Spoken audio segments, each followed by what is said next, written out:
नमस्कार भक्तों, आपका एक बार फिर से स्वागत है हमारे चैनल भक्ति की शक्ति में। आज के इस वीडियो में हम आपके लिए लेकर आए हैं गणेश और कार्तिकेय की रसोई। गणेश और कार्तिकेय कैलाश पर खेल रहे थे। खेलते खेलते उन्हें बहुत भूख लग जाती है, लेकिन उस समय माता पार्वती कैलाश में नहीं थी। दूसरी ओर भगवान शिव पूरी तरह से ध्यान में लीन थे। गणेश जी कार्तिकेय से कहते हैं, भाई कार्तिकेय, मुझे बहुत भूख लगी है, आपको भी भूख लगी है क्या? कार्तिकेय कहते हैं कि हाँ भाई, मुझे भी भूख लगी है। गणेश कहते हैं कि चलो फिर माता जी के पास चलते हैं, माँ तो हमेशा हमारे लिए कुछ न कुछ अच्छा बनाती है। गणेश और कार्तिकेय देवी पार्वती को ढूंढने रसोई में गए, लेकिन उन दोनों को देवी पार्वती वहां नहीं मिली। गणेश जी कहते हैं, अरे मैं तो भूल गया हूँ कि माँ तो भूलोक गई हैं अपने भक्तों की पूजा प्राप्त करने के लिए। कार्तिकेय कहते हैं कि मुझे भी इतनी भूख लगी थी और मैं भी ये बात भूल गया। चलो पिताजी के पास जाते हैं। चलिए, इतना कहकर विनायक और कार्तिकेय भगवान शिव के पास जाते हैं। भगवान शिव पूरी तरह से ध्यान में लीन थे। गणेश कहते हैं कि अरे भाई, पिताजी तो अभी ध्यान कर रहे हैं, उनसे बात करना अब बहुत मुश्किल है और मुझे तो बहुत जोर से भूख भी लगी है। कार्तिकेय भी कहते हैं कि भाई, भूख तो मुझे भी लगी है, लेकिन अपना मनपसंद खाना कौन बनाएगा। इस प्रकार गणेश और कार्तिकेय सोच ही रहे थे। इसी बीच नंदी उनकी तरफ बढ़ते नजर आते हैं। गणेश जी नंदी से कहते हैं कि नंदी, हम दोनों को बहुत भूख लगी है, कृपया करके हम दोनों के लिए कुछ बना कर दो। तब नंदी कहते हैं कि अरे बच्चों, सच में क्या तुम्हें भूख लगी है? बहुत जोरों से भूख लगी है क्या? अरे बच्चों, मुझे तो माता पार्वती जैसा खाना बनाना बिल्कुल भी नहीं आता, जरा सा भी नहीं आता। तुम दोनों को तो बहुत जोरों से भूख लगी है। मैं एक बार कोशिश करके देखता हूँ, कुछ बना पाता हूँ या नहीं। गणेश जी कहते हैं, देखो नंदी, इसके अलावा हमें पकोड़े चाहिए और लड्डू भी चाहिए, सब कुछ बना के लेकर आओ।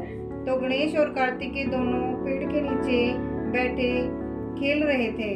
दूसरी ओर नंदी बच्चों की भूख मिटाने के लिए रसोई में चले जाते हैं। गणेश और कार्तिकेय ने कहा कि उन्हें बहुत जोर से भूख लगी है, पर मैं खाना कैसे बनाऊं? छोड़ो, मैं उन दोनों के लिए कुछ भी बना दूंगा। इतना कहकर नंदी खाना बनाने लगते हैं। मुझे बस उन दोनों की भूख मिटानी है, वे ऐसा सोचते हैं। नंदी भगवान गणेश के लिए पकौड़ी बनाने में बहुत मेहनत करते हैं। वो उनके लिए लड्डू भी बनाते हैं। वो सभी तैयार व्यंजनों को एक प्लेट में रखते हैं और भगवान गणेश और कार्तिकेय के पास ले जाते हैं। लो बच्चों, मैंने आप दोनों के लिए भोजन तैयार किया है, आप चख कर बताइए कि कैसा बना है। नंदी के पूछने पर गणेश जी ने कुछ पकौड़ियाँ चखी और कार्तिकेय ने भी लड्डू चखे। कार्तिकेय कहते हैं कि ये लड्डू तो बिल्कुल भी अच्छे नहीं बने हैं, माँ तो कितने अच्छे से बनाती है। गणेश जी भी कहते हैं, हाँ नंदी, सच में ये पकौड़ी भी अच्छी नहीं बनी है, माँ तो कितने स्वादिष्ट पकवान बनाती है, मुझे तो कुछ भी अच्छा नहीं लगा। नंदी कहते हैं, धन्यवाद बच्चों, मैंने पहले ही कहा था कि माता पार्वती जैसा मैं बेहतर खाना नहीं बना सकता। देखिए, आप दोनों को बहुत भूख लगी थी, इसलिए मैंने कुछ बनाने की कोशिश की। गणेश जी कहते हैं कि हमें ये नहीं बिल्कुल भी खाना अच्छा लगा, पर हमें तो बहुत भूख लगी है।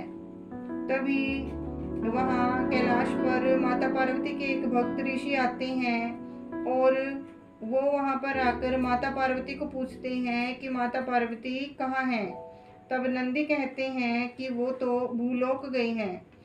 और वो ऋषि गणेश और कार्तिकेय को उदास देखकर उनसे पूछता है कि गणेश और कार्तिकेय, आप ऐसे नाराज क्यों हैं? तो फिर गणेश और कार्तिकेय कहते हैं कि हमें बहुत जोरों से भूख लगी है और यहाँ हमारे लिए खाना बनाने के लिए कोई भी नहीं है। तो ऋषि कहते हैं कि ऐसा क्यों कहते हो, बताओ आपको क्या खाना है, मैं बनाकर लेकर आता हूँ। तभी वो गणेश जी कहते हैं कि हमें लड्डू खाने हैं और पकौड़ियाँ खानी हैं।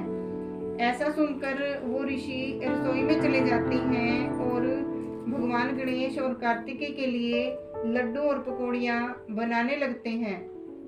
लड्डू और पकौड़ियाँ बनाने के बाद वो एक प्लेट में रखते हैं और गणेश और कार्तिकेय के पास लेकर आते हैं। लेकिन जैसे ही गणेश और कार्तिकेय वो लड्डू और पकौड़ियाँ चखते हैं तो वो कहते हैं कि नंदी, इससे अच्छा तो आपने बनाया था, ये तो बिल्कुल भी अच्छा नहीं है। और वो ऐसा कहकर लड्डू की थाल को फेंक देते हैं और उनमें से कुछ लड्डू भगवान शिव पर जा गिरते हैं जो कि ध्यान में लीन थे। तभी माता पार्वती वहां आती है और वहां पर लड्डुओं को बिखरे देख पूछती है कि ये खाना किसने बखेरा है। तब उनसे डर कर गणेश और कार्तिकेय बोलते हैं कि ये हमने फेंके हैं माता जी, लेकिन हमें ये नहीं पता था कि ये पिताजी पर जाकर गिर जाएंगे। तब कहते हैं कि ये किसने बनाया था। तब ऋषि और नंदी कहते हैं कि भगवान गणेश और कार्तिकेय को भूख लगी थी तो हमने ये खाना बनाया था। तो माता पार्वती कहती हैं कि इन्होंने कितनी मेहनत से आपके लिए खाना बनाया और आपने इसको कैसे फेंक दिया, आपको भोजन की बिल्कुल भी वैल्यू का नहीं पता। तभी वो भगवान गणेश और कार्तिकेय को सजा देती हैं कि कार्तिकेय आप आज से हमारी सेवा में लगोगे और गणेश तुम आज से रसोई में भोजन बनाओगे।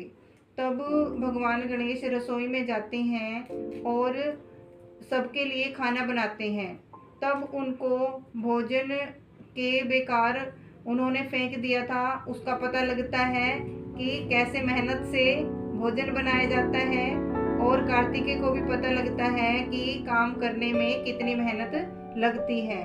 तो माता पार्वती जो उनको सिखाना चाहती थी तो वो अच्छे से समझ जाते हैं और अपने पिताजी और माताजी से माफ़ी मांगते हैं। भक्तों, अगर आपको ये वीडियो थोड़ी सी भी अच्छी लगे तो प्लीज़ हमारे चैनल को सब्सक्राइब करें और वीडियो को लाइक ज़रूर करें और छोटा सा एक प्यारा सा कमेंट ज़रूर करके जाएं। बोलिए गणेश भगवान की जय हो। राधे राधे, जय श्री कृष्णा।